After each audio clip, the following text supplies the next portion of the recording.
네, 안녕하세요. 저는 대신경제연구소, 지금 이제 물적 분할을 통해 한국 ESG 연구소가 되었죠. 네, 한국 ESG 연구소에서 ESG 센터를 맡고 있는 이성경입니다. 네, 오늘 그 ESG 공시 주요 프레임워크에 대해서 좀 간략하게 알려드리는 시간을 가지도록 하겠습니다. 저희가 이제 ESG 주요 프레임워크에 대해 설명을 드리기 전에 그렇지만 간단하게 ESG 평가 부분에 대한 말씀을 조금 드리려고 해요. 과연 이 프레임워크는 왜 중요하냐라는 부분은 결국 평가 모델과 연관이 되어 있습니다. 여러분들이 아마 평가 결과를 받게 되시는 그 ESG 평가에 있어서 핵심 지표는 상당 부분 글로벌 주요 이니셔티브들에서 준용이 되어 있습니다. 대표적으로 이제 GRI라든가 TCFD 그리고 CDP, SASB 같은 이런 유명한 그 글로벌 이니셔티브들이 추구하고자 하는 다양한 가치들에서 매트릭스가 선정되어서 그중에 국내 법제도에 맞으면서 공시가 되고 있는 지표를 중심으로 해서 산업과 기업별 특성을 또다시 반영해서 ESG 평가 지표가 결정되고 있다. 라고 보시면 됩니다. 이 지표라는 부분이 이제 사실 뭐 굉장히 절대적으로 다 똑같냐라고 했을 때는 일부 차이는 있어요. 왜냐하면 아까 방금 말씀드린 것처럼 국내 법제도라는 부분에서 현실적으로 수집이 가능한 정보냐라는 부분과 또 제도가 의무화시킨 것 이상으로 얼마나 더 하고 있느냐라는 부분에 따라서 배점의 기준은 조금 달라질 수 있다. 라고 보시면 되고요. 이렇게 이 지표들을 저희가 공개된 기준 하에서 조사를 하게 되고 또 이런 지표 외에 컨트러블 이슈라 그래서 오른쪽 아래에 보시는 다양한 이슈들이 발생하게 될 경우 보통 차감하는 방식으로 해서 ESG 평가가 이루어지게 된다라고 생각하시면 됩니다. 이 평가 같은 경우는 사실 점수가 마치 수학 점수처럼 절대적인 성취도를 얘기한다고 보기는 어렵고요. 이 평가를 통해 규명하고자 했던 지표들과 이 내용을 함께 해석을 하셔야 되고 동종 산업 대비 비교에 조금 더 중심을 두시고 또 그 기업이 행하시는 어떤 산업이나 그 기업 비즈니스 모델에 따라 조금 더 중요한 지표를 중심으로 보시는 게 맞다라는 말씀을 또 아울러 드립니다. 네. 저희가 보통 평가를 하게 될 때 보게 되는 주요 출처들이에요. 왼쪽을 참고하시면 되는데 아마 여러분들이 지표를 아신다 할지라도 사실 기업별로 그 출처 안에서 보고되는 방식이나 또 공시되는 수준이 사실 좀 차이가 있습니다. 그래서 대표적으로 어떤 구체적인 숫자나 기한이라든가 목표를 정확하게 제시하는 경우들이 있고요. 좀 다소 막연한 어떤 비전 같은 느낌으로만 제시하는 경우들이 있으세요. 근데 이 경우에 그 지표에 따라서는 점수가 이제 받지 못하게 되시는 경우도 있고 또 얼마나 구체적으로 또 잘 내느냐에 따라서 점수가 좀 달라질 수 있습니다. 그래서 오늘 이 시간에 저희가 글로벌 이니셔티브들에서 요구하는 수준을 좀 파악하시게 되면 거기에 맞는 수준으로 공시 기준을 맞추시는 게 필요하지 않을까라고 생각을 합니다. 이 부분은 참고하시라고 제가 붙여둔 거예요. 저희 모델을 기준으로 했을 때 주로 어떠한 항목들을 보는지를 제가 붙여놨거든요. 그래서 이 부분을 별도로 설명드리지는 않을 거고요. 뒤에서 글로벌 이니셔티브를 보신 이후에 한번 오셔서 다시 보시게 되면 이러한 기준들이 뒤에서 말했던 것에 어떤 이니셔티브들과 연계되어 있겠구나라는 부분을 같이 참고하시면 좋을 것 같아서 첨부해 보았습니다. 네. 그럼 본격적으로 오늘 글로벌 주요 이니셔티브에 대해서 좀 알아보도록 하겠습니다. 네, 이 이니셔티브들이 굉장히 많아요. 그래서 이 중에서 어떤 것들을 봐야 하느냐라는 부분은 최근의 움직임을 조금 파악한 후에 핵심 위주의 이니셔티브를 보시는 것이 좋을 것 같습니다. 그래서 제가 이제 먼저 최근 동향을 좀 말씀드리기 전에 가장 많이 사용하는 이니셔티브들이 무엇일까 했을 때 글로벌 증권 거래소들 있죠. 그들이 준용하고 있는 이니셔티브를 보게 되면 오른쪽에 이 나열을 해놨습니다. 5가지를 가장 많이 보고 있어요. GRI, 또 SASB, 그리고 TCFD, IIRC, CDP 같은 경우가 이 각국의 증권 거래소들이 가장 많이 정보 공시에 있어서 활용하는 이니셔티브다라고 보시고 이 부분을 중심으로 보시면 됩니다. 네.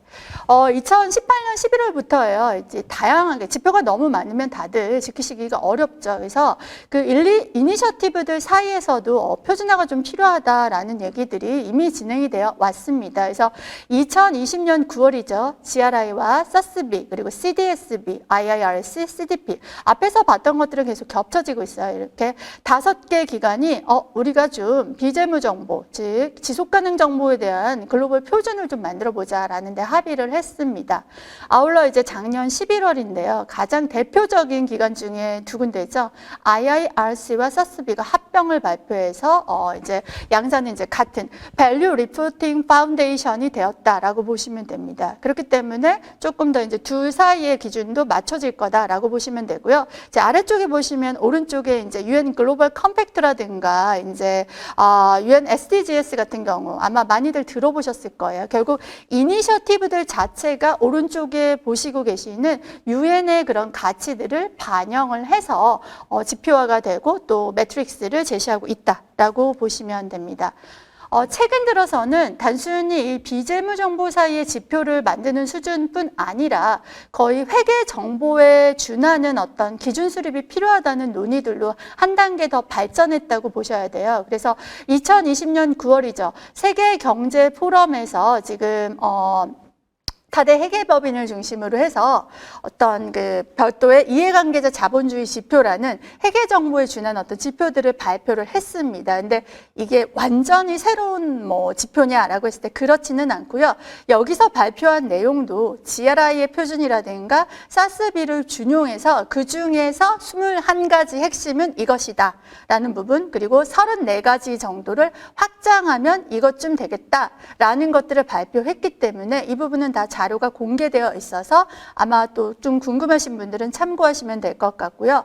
결국 이제 논의는 많이 흩어져 있던 지표들 사이에서 가장 많이 준용되고 있는 지표를 중심으로 또 한 번 표준화 논의가 일어나고 있고요. 그 표준화를 통해서 이제 여러분들이 각자 이제 해석하셨던 그런 공시의 폭들이 조금 더 좀 맞춰지는 거겠죠. 그리고 사실은 너무 많은 지표들을 다 공시하실 수는 없으세요.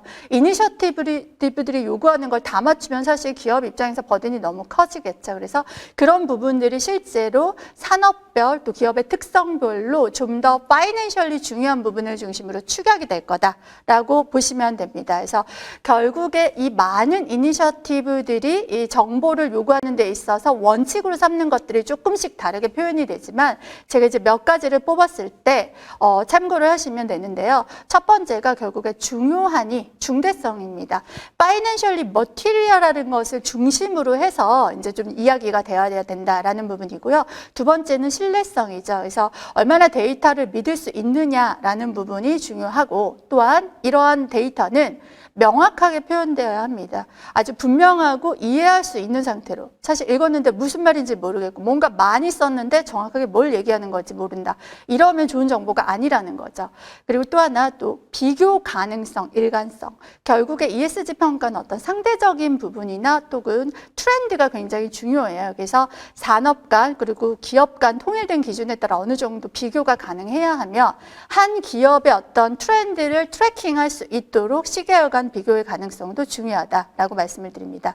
또 아울러 두 가지 중시하는 부분이 forward looking, 좀 전망을 담고 있어야 된다라는 부분이죠. 결국 저희가 ESG 정보를 공시하는 이유는 앞으로 이러한 정보들이 기업의 지속 가능성에 미치는 영향을 미리 예측하기 위함이기 때문에 전망을 담을 수 있는 정보를 중심으로 가게 될 거다라는 말씀을 드리고요.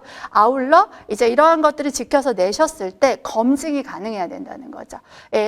물론 좋은 말씀들을 해주시겠지만 과연 이게 누군가 객관적으로 검증을 해줄 수 있느냐라는 수준의 정보가 아마 요구될 거다라고 말씀을 드립니다. 여러분들이 정보 공시를 하실 때 사실은 그러면 어디에서 어디까지 말해야 되지? 라는 보고의 범위가 있어요. 기본적으로 지금 이제 IIRC에서 주는 범위를 한번 보시면 이 안쪽에 하늘색 선이 사실 파이낸셜 리포팅의 엔터티인데 지속 가능에서 말하는 보고의 범위는 사실 그것보다 더 크죠. 그래서 사실 범위가 좀 많이 큽니다. 그래서 모든 지표를 이런 수준으로까지 할 수가 있느냐라는 이슈도 제기될 수 있겠지만 기본적으로 최소한 재무적으로 중요하다라고 했을 때는 연결의 범위 정도 정도는 담고 있어야 한다는 게 아마 이제 좀 원칙적으로 감안을 하셔야 될 것 같고요.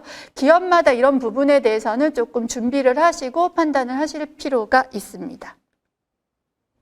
예, 제가 이제 오늘 사실 TCFD라든가 SASB 그리고 TNFD를 중심으로 요청을 받았어요. 근데 GRI를 빠뜨릴 수는 없어서 간단하게 언급하겠습니다. 아마 앞 시간에 GRI에 대해서는 좀 배우셨을 거라고 생각을 하는데 가장 많이 사용을 하고 있고 여러분이 지속가능 보고서를 발간을 하고 있다 혹은 생각이 있다라고 하면 거기서 준용하고 있는 것들이 다 GRI의 원칙입니다. 그래서 GRI의 구성은 일반 그리고 경제, 환경, 사회 다음과 같이 되어 있는데요. 내용들을 참고를 하시라는 뜻에서 제가 붙였습니다. 이 뒷부분에 나중에 내용들과 이제 보시면 되는데요. 또 다 매칭되는 부분들이 있을 거예요. 그래서 이 부분을 일단은 좀 생략을 하고 오늘은 TCFD와 SASB 중심으로 말씀을 드리도록 하겠습니다.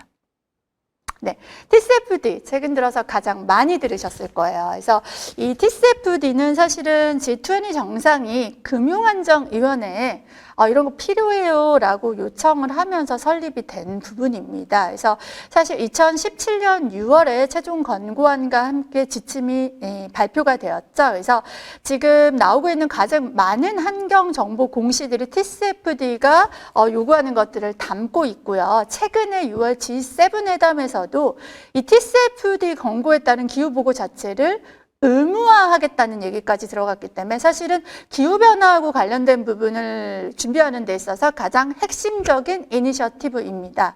그래서 TCFD는 4가지 그 구조가 이제 나뉘어져 있어요. 크게 먼저 지배구조, 그리고 경영 전략, 또 위험 관리, 그리고 4번째로 지표와 목표 설정이라는 4가지 카테고리 하에서 각각 요구하는 권고 사항을 담고 있습니다. 거버넌스에서는요, 크게 이사회와 경영진을 나누어요. 그래서 이사회는 어떤 역할을 하고 있죠? 라는 부분에 관련된 지표들을 요구하고요. 경영진은 그렇다면 어떤 역할을 하고 이사회와 어떤 관계죠? 라는 부분에 대한 것들을 공시를 하셔야 합니다. 또한 경영의 전략이 얼마나 기후변화를 감안하고 있느냐라는 부분 관련해서 단기, 중기, 장기가 다르다고 보죠. 우리가 기후변화의 영향은 지금 단기로는 사실은 크게 느끼시지 못하실 수 있어요. 그러나 뒤로 갈수록 점점 커질 수 있다고 보기 때문에 이 기간에 따라 나눠서 각 기업마다 나한테 어떤 위험과 기회가 올 것인지를 전략을 짜두었냐, 그리고 그 부분이 조직이 영위하는 사업이라든가 기타 전반적인 전략이나 재무 계획에 어떻게 반영이 되었는지를 설명을 하라는 겁니다. 특히 TCFD는요, 이 부분을 시나리오별로 네가 택하고 있는 시나리오가 뭔데 그랬을 때 어떤 영향이냐라는 부분을 명확히 할 것을 권고하고 있습니다. 그래서 이렇게 전략을 짰다면 이제 위험의 관리가 되어야겠죠. 그래서 이 기후변화에 따라 특히 위험 부분에 좀 포커스가 있는데 생길 수 있는 너희 조직의 위험이 뭐지? 라는 부분을 명확히 한 채 그것을 식별하는 프로세스를 갖추고 모니터링을 계속 하면서 그게 나왔을 때 어떻게 하는지에 대한 부분까지도 프로세스로 설명을 해주셔야 합니다. 설명을 하려면 마련이 되어야겠죠. 그래서 이렇게 마련된 것들은 지표와 목표로 구체화되어야 됩니다. 그래서 기후변화 위험과 기회를 평가하기 위한 지표를 설정을 하셔야 되고 또 스콥 1, 2, 3 같이 이런 온실가스 배출량이나 요 관련된 리스크라든가 또 목표를 제시를 했다면 얼마나 달성하고 있는지까지도 공시할 것을 요구하는 것이 바로 TCFD입니다. 이 이행을 위한 단계예요. 결국에 이런 것들 다 준비하려면 어떤 단계여야 되죠? 라고 했을 때 먼저 자신의 조직의 비즈니스 모델이나 따라서 정말 어떤 위험이 있고 어떤 기회가 있는지를 이해를 하고 다음 비전을 설정하라고 합니다. 크게 우리의 비전을 설정을 하죠. 그리고 상위 단계 목표를 설정한 후에 측정할 수 있는 지표를 정의를 하게 됩니다. 그리고 난 후에 이제 측정할 수 있는 지표에 따른 재무의 영향을 예측을 하고 이에 따라 각 비전하고 연계된 구체적인 목표를 설정하게 됩니다. 그래서 이러한 과정에 따라서 보고와 공시까지 해라라는 게 TCFD가 요구하는 바다라고 이해를 하시면 되고요. 최근에 2011년 6월에 TCFD가 조금 더 이제 세부적인 매트릭스를 발표를 했습니다. 원본은 TCFD 사이트 가시면 얼마든지 찾으실 수 있는데요. 왼쪽이 원래 요구했던 부분입니다. Climate Related Matrix를 어느 정도 제시를 했다면 오른쪽에 가면 이제는 이 매트릭스에 따라서 Financial Impact를 얘기를 해라 라고 하는데요. 위쪽에 보시면 재무 성과, 즉 수익성 관련된 거, 그리고 현금 흐름 부분을 얘기를 하는 게 있고요. 아래쪽에 또한 재무 상태, 그러니까 BS죠. 거기에는 자산들의 어떤 실질적인 장부가 조차도 기후변화에 따라 달라질 수 있기 때문에 그런 자산들, 특히 이제 기후변화에 따라 달라질 수 있는 게 예를 들면 뭐 탄소 관련된 자산이라든가 이런 자산들이 네가 아는 그 자산의 장부가가 아닐 수 있다라고 보고 그런 부분들을 현실화하라는 요구까지 들어가 있습니다. 네. 지금까지 이제 TCFD를 제가 살펴봤다면 다음은 사스비예요. 사스비는 이제 사실 미국에서 재무회계기준위원회라고 해서 결국에 이게 이제 발생했던 거는 지속가능 관련된 지표들도 회계에 준할 정도로 좀 정확하게 매트릭스화되면 좋겠다라는 부분이고요. 아시다시피 회계라는 거는 산업별로 좀 다르잖아요. 그래서 산업별 특성을 규명을 하고 그것을 아주 구체적인 매트릭스화하는 데 있어서 아주 오랜 기간 동안 논의된 이니셔티브로 사실 산업별의 차이를 이렇게까지 조사한 기관이나 그런 부분이 없기 때문에 향후에 사스비는 굉장히 중요한 산업별 차이를 표준화시키는 역할을 할 거다라고 보시면 되고요.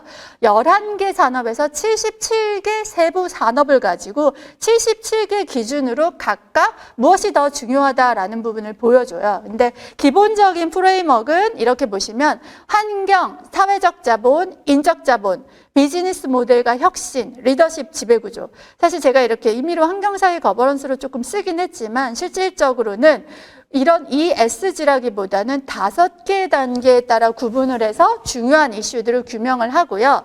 다음 페이지를 보시면 모든 산업에 똑같은 걸 요구하지 않습니다. 그래서 대표적으로 지금 저희가 환경 관련된 부분의 차이가 가장 크기 때문에 환경에서 제가 추출한 강물하는 산업들을 봤을 때 सब섹터로 보시게 되면 이렇게 하나 보시면은 석탄에서부터 하나, 둘, 셋, 넷, 다섯, 여섯, 일곱, 8가지죠. 8가지 산업을 쭉 봤을 때, 자, 여기 보시면은요, 환경 관련된 그 지표가 있는데, 그 중에서 지금 대부분의 이 석탄 추출 관련된 강물 산업에서는 대부분의 사항을 중요하게 보고 있다라고 보시면 됩니다. 여기 비어있는 경우에는 크게 중대성 이슈를 포함하지 않는다는 거고요.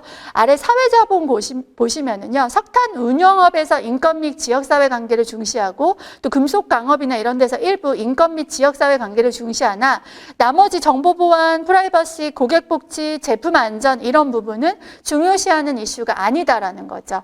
그래서 여러분들이 내 산업에서 조금 더 중요한 건 뭐지? 라고 궁금하실 때는요, 자기가 속한 산업의 이 사스비 머티리얼 맵을 홈페이지 가시면 역시나 있습니다. 찾아보세요. 이후에 이런 것들이 중요하구나 하면 또 스탠다드라는 걸 다운로드 받으실 수 있어요. 그 안에 온실가스 배출이 나한테 중요하던데 그럼 어떤 매트릭스를 얘기하면 되지? 라는 부분까지도 제공을 하고 있기 때문에 참고하시기 굉장히 좋은 이니셔티브다 라고 보시면 됩니다. 예, 그래서 다음 페이지 인적자본 비즈니스 모델 여기서도요. 이 채굴 및 강물 산업에서는요. 직원의 건강 및 안전을 굉장히 중시하고 있고요. 또 중대 사고에 대한 위험 관리를 굉장히 중시하고 있다라는 부분을 아실 수 있어요. 사스비에서 제가 여기 전체 파트에서 파란색과 하늘색이 뭔가요 하실 수 있는데, 자, 파란색은 해당 8개 산업에서 50% 이상이 해당될 경우고요. 하늘색은 50% 미만, 색깔이 안 칠해진 경우에는 해당되는 중대성 이슈가 없는 경우다라고 보시면 될 것 같습니다. 네. 그래서 이제 이런 매트릭스 예시를 제가 드렸어요. 그래서 요거는 참고를 하시면 됩니다. 그래서 스탠다드를 뽑아 보시게 되면 예시 하나만 볼게요. 온실가스 배출량 같은 경우는 스콥 1을 주로 이제 얘기를 하면서 배출 제한 규정이 있을 경우 거기에 따라 적용되는 이 비율을 말해, 정량으로 말해주고 퍼센티지를 줬으면 좋겠어 라고 단위를 말해주게 됩니다. 그래서 지표를 주고 있기 때문에 참고하시기 상당히 좋을 수 있습니다. 네. 최근 들어서 TCFD, 이름 비슷하죠? TNFD. 이번에는 자연자본이라는 재무공개협의체가 이제 구성이 됐죠. 조금씩 논의가 되다가 올해 6월 5일 날 세계 환경의 날을 맞아서 공식적으로 출범이 되었습니다. 자연자본이 뭐죠? 라고 했을 때, 자, 뭐 대충 가늠이 가실 것 같아요. 자연을 하나의 자본으로 보고 저희가 생물 다양성이라는 부분은 기존의 이니셔티브에서도 중요시하게 환경에서 보던 부분이에요. 아까 앞에 보시면 아마 GRI며 TCFD에서도 다 요구를 하는 부분인데요. 공기나 물, 토양, 강물 등 모든 자연 자본을 포함하는 개념으로 기업들이 이와 관련된 부분에 대해서 TCFD와 유사하게 지배구조, 전략, 리스크 관리, 지표 및 목표를 4개로 나누어서 아까처럼 정보를 공시하는 프레임워크를 우리가 만들겠어요 라는 부분이 출범을 했고요. 이제 출범을 해서 2023년까지 관련 논의가 진행될 수 있습니다. 그래서 원칙을 이렇게 몇 가지를 줬어요. 결국 마켓에서 이용 가능하고 과학에 기반을 두고 그 다음에 자연과 관련된 리스크를 규명할 거고요. 목적 명확하게 해석하겠다. 뭐 이런 내용들입니다. 그래서 아직까지 완전한 내용이 없지만 저희가 그럼 어떤 내용들이 나오죠? 라고 했을 때 참고할 수 있는 부분 제가 조금 말씀드리자면 아까 말씀드린 것처럼 결국에 생물 다양성이라는 자연자본에서 가장 필수 요소이자 중요한 부분들은 자연자본에서 중요한 건 결국 생물 다양성을 통해 많은 것들이 측정이 될 거예요. 그래서 생물 다양성에 있는 지표들을 조금 참고를 하셔라. 그렇게 해서 거기에 있는 것들 안에서 조금 더 구체화되고 범위가 조금 더 그 거버넌스 측면까지 연장이 되는 거라고 생각을 하시면 좋을 것 같아요. 그래서 GRI 같은 경우 304, 1, 2, 3, 4로 나뉘어서 이런 것들을 요구를 해요. 그래서 건설 사업이라든가 또 재생에너지 관련된 사업이라든가 뭐 석탄 산업 이런 부분들이 있어서 특별히 요구하는 것들이기 때문에 해당 내용은 사실 제가 조금 참고하실 수 있도록 썼기 때문에 자료를 참고하시면 될 것 같고요. 아울러 사스비에서도요, 생물 다양성을 중요시하는 산업 경우 매트릭스를 주고 있습니다. 그래서 대표적으로 지금 석탄 운영업이라든가 오일가스 관련된 데 보시면은 이제 활동하는 지역에서의 환경 경영 정책이나 활동에 대해 설명해. 이런 부분은 어떻게 보면 전반적인 큰 전략 같은 거랑 좀 일맥상통하는데 이거를 디스크립션으로 설명하라는 얘기가 있고요. 기타 뭐 산성 배수라는 거, 이 pH 5.6 이하의 물이죠. 이 발생하는 물 같은 거를 얘기를 해라. 비율을 얘기해라. 이런 기준들이 산업마다 요구되는 약간 다르거든요. 사스비의 생물 다양성 부분을 좀 참고하셔서 내가 속한 산업에서 요구하는 생물 다양성 관련된 내용은 이거구나 라는 부분들을 직접 찾아보시면서 아까 그랬을 때 우리는 조직에서 별도 주체 혹은 내 계열사 뭐 공급망 했을 때 전반적으로 지금 사실 중소 중견 기업들을 위한 교육이기 때문에 이러한 것들을 대기업들이 살펴보는 과정에서 연결 범위가 되고 나아가 아까 제가 보고 범위를 말씀드렸을 때 최소 연결 범위에서 사실 공급망 관리까지 큰 기업에는 요구가 돼요. 그러면 여러분들은 그 공급망 안에 들어가 계실 거예요. 그래서 나의 주요 거래선이 속한 산업도 한번 보시는 게 도움이 될 것 같아요. 그래서 나의 주요 거래선이 속한 산업에서 중요시하는 항목들이 공급망까지 아울러 간다면 아마 이제 공급망을 관리하는 데서 얘기도 해주실 거고 또 공급사를 선정하는 기준 안에서도 이런 부분이 들어갈 수 있다라는 부분을 염두에 두시고 이니셔티브들을 필요한 목적에 따라 찾아보시면 많은 도움이 되시지 않을까라고 생각을 합니다. 네, 이상 오늘 짧은 시간이었지만 그 이니셔티브 관련된 부분들이 여러분들이 ESG 평가를 이해하고 또 ESG 평가는 사실은 사실 일부분이에요. ESG를 통한 경영 그리고 어떤 큰 방향의 변화를 이해하고 그 제도의 흐름에서 조금 더 앞서 있는 그런 기업이 되시는데 조금이나마 도움이 되셨기를 기원하며 이상으로 강의를 마치도록 하겠습니다. 네, 감사합니다.